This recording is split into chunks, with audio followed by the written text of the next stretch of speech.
Ducks Unlimited has a private lands program that's been in the works for about 10 years. So over time, we've had a lot of producers state that they want to restore grasses on their marginal acres. However, the financial support wasn't there from the time the grass went into the ground and when they could actually start generating income off of it through grazing or haying. Today I'm out with some folks from the Ducks Unlimited. We're working on a grass restoration program where we put cropland back into grass just to try and rejuvenate the ground.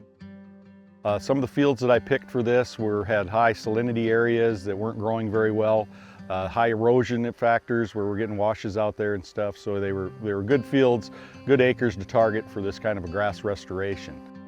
So fortunately, with programs like the RCPP program, we're able to help producers implement more perennial systems to mimic what nature had here in central South Dakota in a perennial system and get those perennials back into their rotation.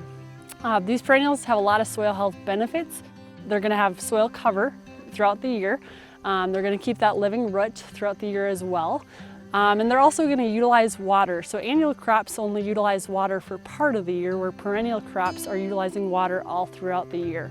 That water usage is going to help push those salts back down further into the soil, and thus making a healthier soil and then healthier crops for that producer as well.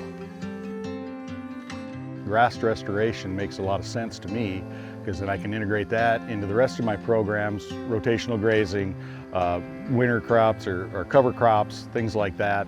But having that grass come back, it increases my stocking rates and my ability to be profitable for the future. And you're maximizing your efficiency on the ground, getting that soil health, whether it's crop ground or grasslands, in the best condition possible, the more profitable you'll be for the future.